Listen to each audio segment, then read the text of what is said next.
Hey, welcome back, friends. If you want to join the friends, go ahead and hit that subscribe button down below.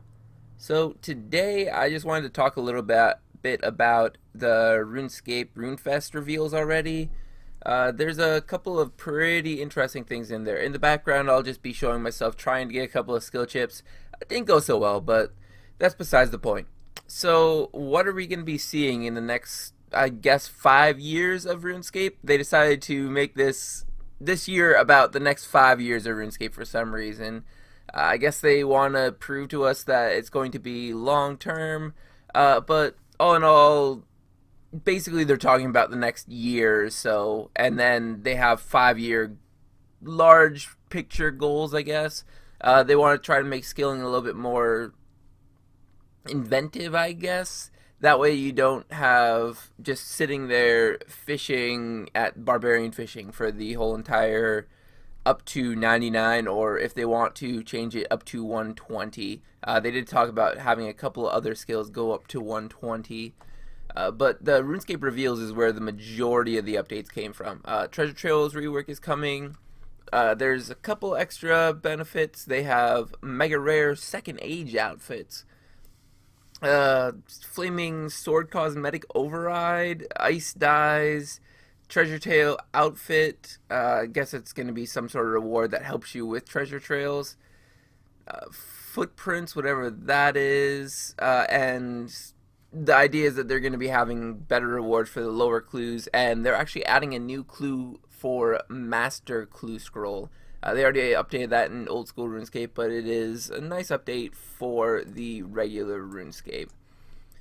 Next up is going to be magic relics. These are basically just offhand scaling items. They're something that would be pretty useful to use, seeing as how you only have to use a main hand for any skilling. Basically, it would go along with your pick. It'd be like a little lantern that you'd hold with you, and might give you a +2 boost or something like that. I doubt they're going to give anything too insane. They did talk about something called the time, like something to do with time, and it's going to make it a little bit more AFK to train some of the skills like mining at lower levels that doesn't have an AFK method. I don't know how they would do that, but if they actually manage to get that done, then it makes sense. Novemberfest. Good luck saying that. Oktoberfest is already hard enough to say. Novemberfest or whatever. Basically, it's just gonna be a fun thing to do. It's gonna be kind of like Oktoberfest in November. Combat pets we already knew were coming. Quests, we knew that they were already talking about doing some quests. They did confirm that they were going to have the final Pirates quest, so that'll be pretty nice. It should give pretty nice rewards, and it'd be nice to wrap up the Pirates quest. I think they have like 7 or 8 quests for the Pirates series, so it'd be nice to get that out of the way. Deep sea fishing, that's basically kind of like the fishing trawler.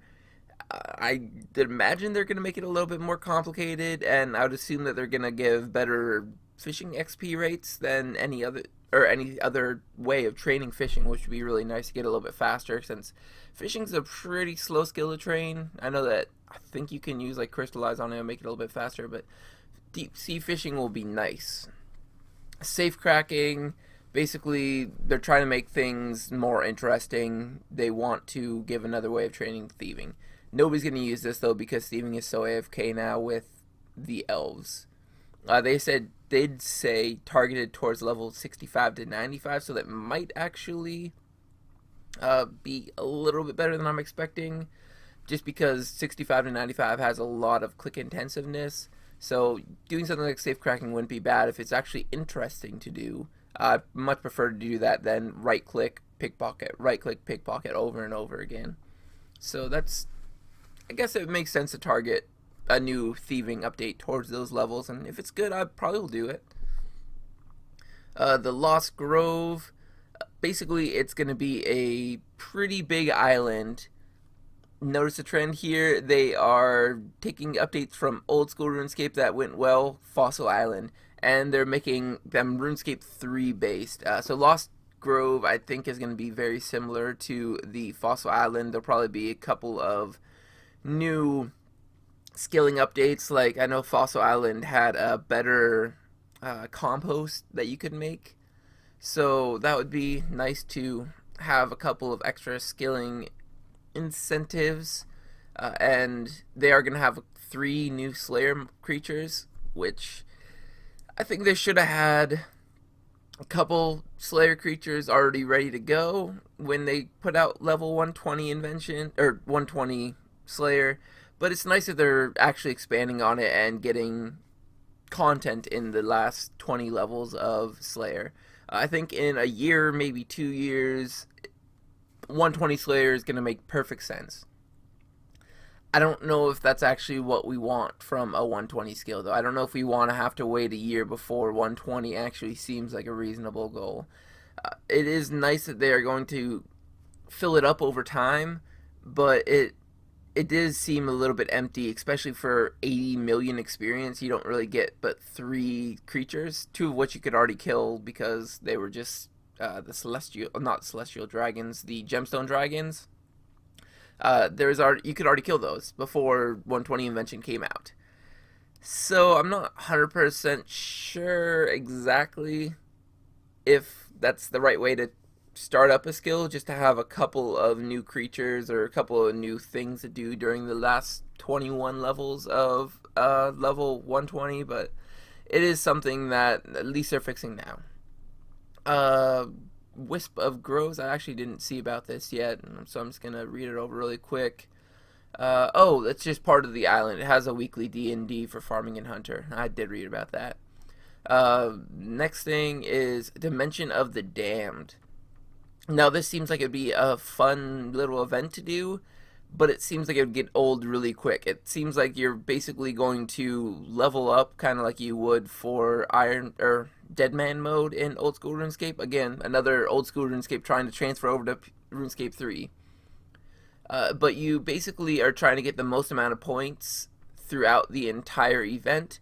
Top 1,000 players are invited to the last 2 hours, and whoever can grind out the last 2 hours, get the most points, ends up winning. And eventually you would get more and more zombies spawning, and you would have permanent death, exactly like Dead Man mode. And whoever can get the most points wins, I guess. But I don't know, is there going to be like the real life reward? That's the real reason why people are doing it on old school RuneScape, having the chance at $10,000. That's insane for playing a video game.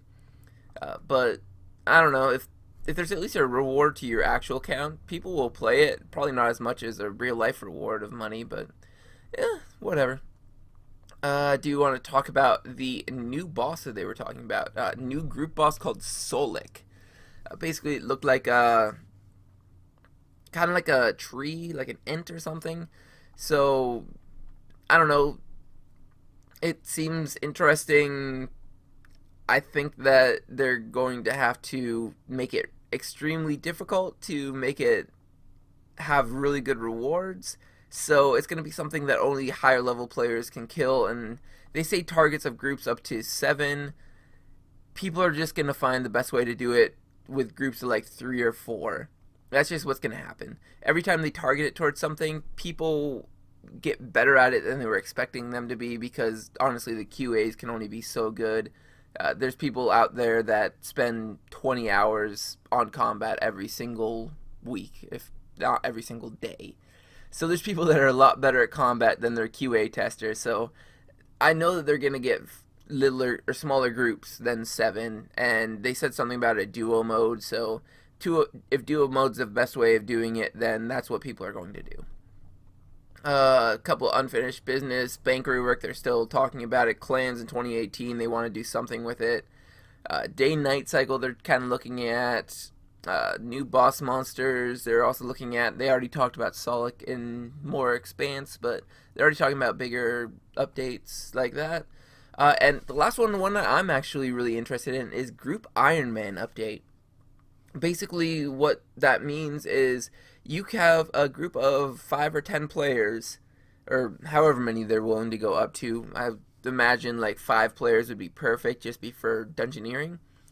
And you can trade and do anything you want with them. So if you want to kill Slayer creatures together, doesn't matter who gets the drop, anybody can pick it up. And You might still have to pick up your own drops. But the idea is that them helping you out doesn't actually prohibit you from picking up the drops. And you can trade with those other players. So if somebody gets really lucky with Barrows or something like that, everybody could just do Barrows for a week, and everybody will get a Barrow set. You get a Barrow set. You get a Barrow set. That's not exactly how it works. But basically, you would be able to trade if somebody's missing the Guthin Spear and you have two of them, you can go ahead and trade with them, and they would have a full Guthin set.